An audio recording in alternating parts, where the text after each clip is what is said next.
One reason why almost all human cultures have a taboo against uh, mating between close relatives is because it increases the likelihood that a recessive disorder is going to be expressed. If that recessive allele is rare, the chance of two carriers meeting and having children is relatively low. But if there is a family in which matings between close relatives is common, and you greatly increase the chances of having uh, individuals born with that disorder. And that's true in a lot of the royal families in Europe. With hemophilia, for example, in the English royal family, um, there were many children born that were hemophiliacs because of the relatively close marriages between cousins. So, one such disease, which is a recessive disorder, is sickle cell disease. And this disease is much more frequent in African American populations and in sub-Saharan African populations and throughout the tropics for reasons that will be explained in a moment. What happens in sickle cell disease, we saw this when we talked about protein structure back in chapter 5, is that an amino acid is substituted in the beta globin chain of hemoglobin. And this has an effect on the primary, secondary, tertiary, and quaternary structure of hemoglobin. So if an individual has two copies of the sickle cell allele, then all of their hemoglobin is going to have the sickle cell shape. And symptoms of sickle cell disease include physical weakness, it's very painful, and it can lead to organ damage, and if untreated, paralysis is one possible symptom. So here's a case of pleiotropy, where we've got a single allele that leads to multiple symptoms at the phenotypic, at the organismal level. However, if an individual is heterozygous for the sickle cell trait, they don't have the same degree of symptomatology as we see in people who have two copies of the sickle cell allele. However, heterozygotes are less susceptible to the malaria parasite. So this explains one reason why this allele is so common in African populations and in people of African descent and in the tropics, because malaria is rampant in those areas. So having some sort of advantage which makes you less susceptible to malaria is advantageous. So here we can see a cartoon showing that if the sickle cell allele is present in homozygous, then sickle cell hemoglobin forms.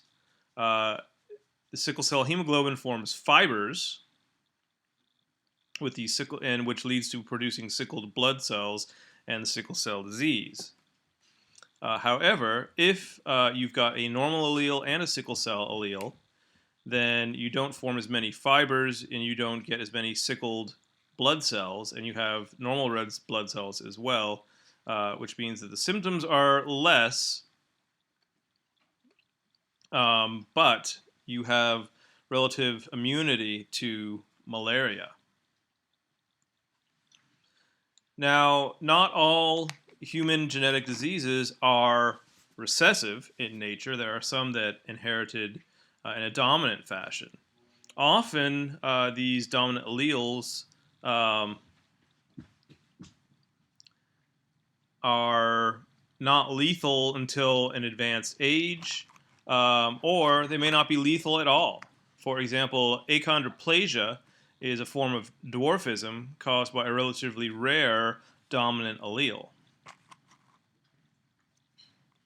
So achondroplasia is a type of genetic dwarfism, and in this case, you would expect that at least one of the parents of a patient with achondroplasia uh, is also a dwarf. Uh, Patients with achondroplasia typically have normal torso and head areas, but the limbs tend to be reduced in stature. So, for example, Peter Dinklage, who is an actor on Game of Thrones, he has achondroplasia.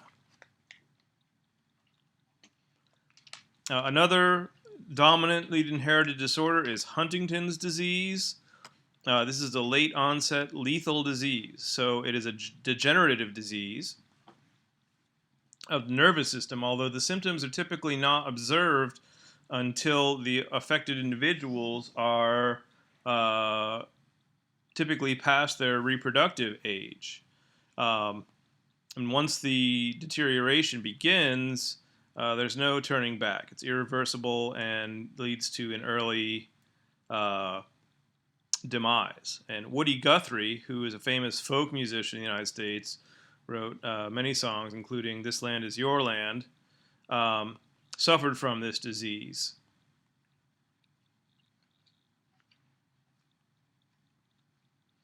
Marfan syndrome is another disease which is genetic and is inherited in a dominant fashion.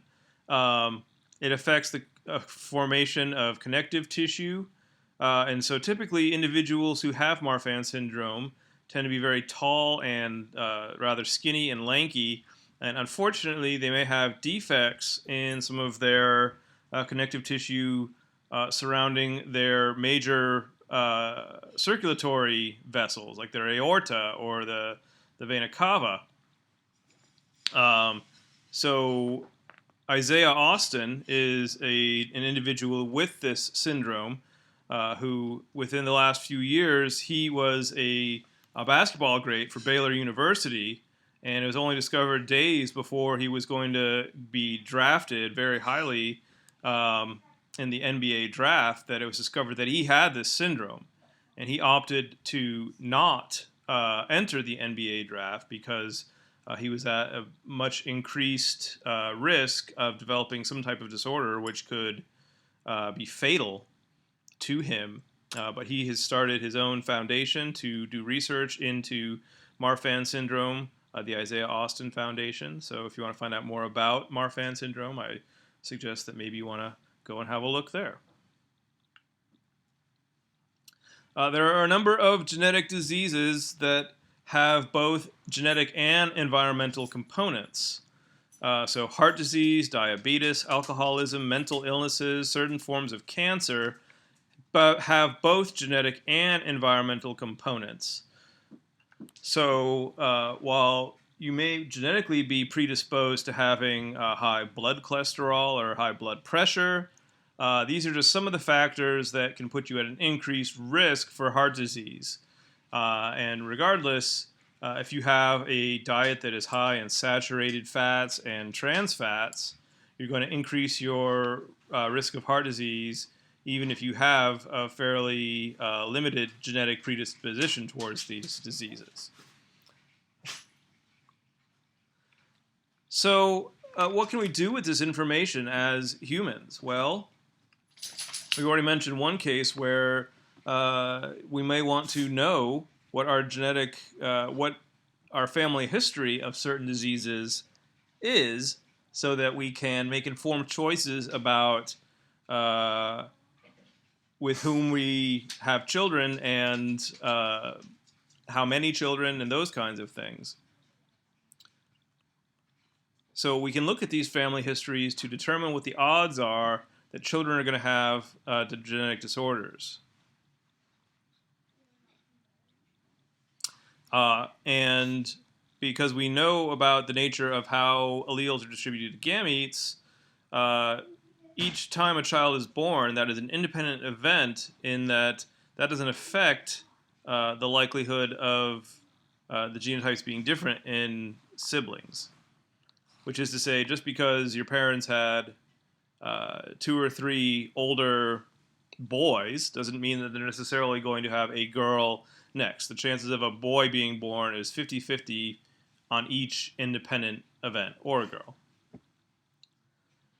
So we are coming to an age where we are getting a lot better at diagnosing these disorders than we are necessarily treating them. So we do have a number of tests that are available that are going to enable us to determine whether we may be a carrier or even have a certain genetic disorder. We can do these tests before the child is born using techniques such as amniocentesis. Amniocentesis is getting cells that are sloughed off by a fetus while it's in utero in the amniotic fluid. Chorionic villus sampling, or CVS, is where a sample of the placenta can be removed and tested. We can also use less invasive techniques such as ultrasound and fetoscopy to look at the status of a fetus in utero. So this slide just shows how CVS and amniocentesis can be used to look at the genetic health of a developing fetus. In addition, we can look at newborns as soon as they are born to see if they have certain genetic disorders, including phenylketonuria. You may have seen that before or might recognize that word if you've ever had a can of diet soda.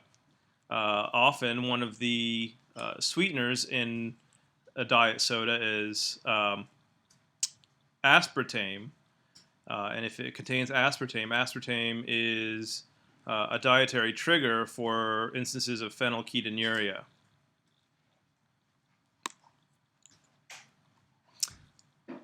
So, what do you need to know for Chapter 14?